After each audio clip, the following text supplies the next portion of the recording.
Hey, what is up guys, I'm KBHD here, and this is the new Google Pixel phone, or two phones, the Pixel and the Pixel XL. They're picking up where Nexus left off with this whole stock Android experience thing and showcasing the absolute latest of what's good with Android. So while Nexus phones were Google working with manufacturers like HTC and LG and Huawei to make the phone, Pixel here is the first phone made entirely by Google inside and out, top to bottom, the whole thing. So what we're getting is a mostly unibody aluminum phone here with some chamfer action all the way around the sides and an overall pretty round, pretty familiar shape. An antenna line goes across the bottom of the back, and you have the G logo, the Google logo now at the bottom, replacing the Nexus, RIP Nexus. And then you have the top half of the back with this glass panel around the fingerprint reader. So it's a pretty interesting dual tone look, dual texture look. I might have to let it grow on me for a little bit, but wireless charging wasn't mentioned at all at the event, so I'm not sure if this has any utility, but just a different look. And up front is the AMOLED display, which looks great. And on the white version of the phone, above the display, you can see some cluster of sensors, although the black version of the phone I think definitely hides this a lot better, as you'd expect. And I think I like the overall look of the black phone a little bit better anyway, it's kind of my thing. And I can't seriously be the first one to mention that chin. Wow, like is it really necessary to keep the phone symmetrical? I actually liked the Nexus 6 look of having a smaller chin because it's not necessary to have a big chin. The fingerprint reader is on the back, the home and navigation buttons are on the screen, so I would have loved to have seen a smaller chin up here, but oh well. So the only difference between the Pixel and Pixel XL is the size, the display size up front, and the battery size. The 5.5-inch display of the XL and the 5-inch display of the Pixel. Everything else, the specs, the camera, everything else is identical. So speaking of specs, this is shaping up to be possibly the fastest phone ever. Again, it's rocking a Snapdragon 821 chip, so it's the first phone to do that.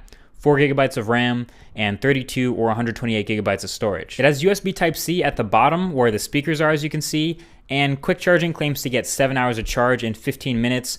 Oh, and don't worry, it still does have a headphone jack. Feels crazy every time I have to say that, but it's true. It's still up here at the top. And the camera on the back claims to be the best on any smartphone by their pre-production DxOMark ranking. Now, I can't even keep track of how many smartphones have claimed that anymore, but it is promising. It's a 12 megapixel camera with a really big sensor, so 1.55 micron pixels, which are some of the biggest I've seen in a while. It's basically ultra pixels at this point. f2.0 aperture, 4K video, and that LED flash. And with the software optimization, they're saying there's basically zero shutter lag, so you can take photos super quickly. So that's definitely something I got to test more when I get it. The few photos I did take in this environment, they look decent, but this is like the worst lighting possible, so I'll have to get out and test that for the full review for sure. And yeah, this is all launching with Android 7.1 on board. So it looks like it'll be the first and only phone right out the box to get that. And playing with it, I found it pretty nice. Now the round icons and the couple new UI tweaks, I can get used to that. I mean, at least all the icons are the same size now. But the rest of Android 7.1 is a bunch of new features and little additions to 7.0. The main one of those being the Google Assistant. Now, Google Assistant isn't new. It was in Google's Allo app. You can use that already. But now they've built it into the OS itself. So it's replacing what was essentially Google Now on tap, where that used to be. So now anywhere in any app, on any screen, you can long press the home button to get the little pop-up for Google Assistant. And from there, you can ask it a question, you can ask it about people, places, things, ask it to remind you something, or start playing music, Chromecast, whatever. It's your assistant. It does all that stuff. Now, you can still get the Google Now on Tap features by swiping, so if you still want that awesome screen recognition stuff, you can long press on the screen and swipe up, and you'll have the Now on Tap features. But yeah, the Assistant and all its machine learning awesomeness is a major new feature, a major point for Android 7.1.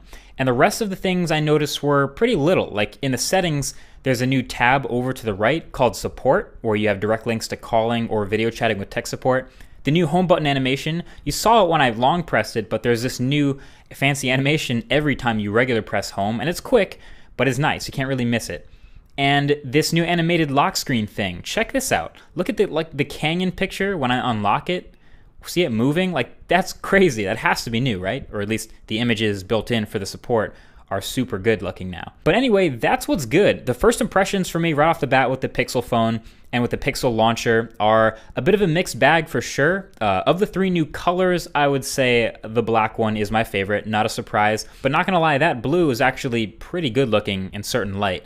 but you're going to want to love it to spend that premium price that this phone is going to come in at. It's starting at $649 unlocked, which makes sense for the build you're getting and the specs you're getting, but you're going to have to really like it. So I'm hoping to get my hands on this and the Daydream View headset later this year, and Google Home and Chromecast Ultra and everything they announced. But in the meantime, let me know what you think of Pixel and Pixel XL. Is this your next phone? Is this enough to convince you to spend your money?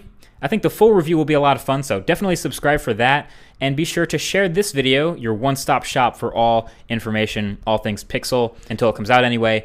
Thank you for watching. I'll talk to you guys in the next one. Peace.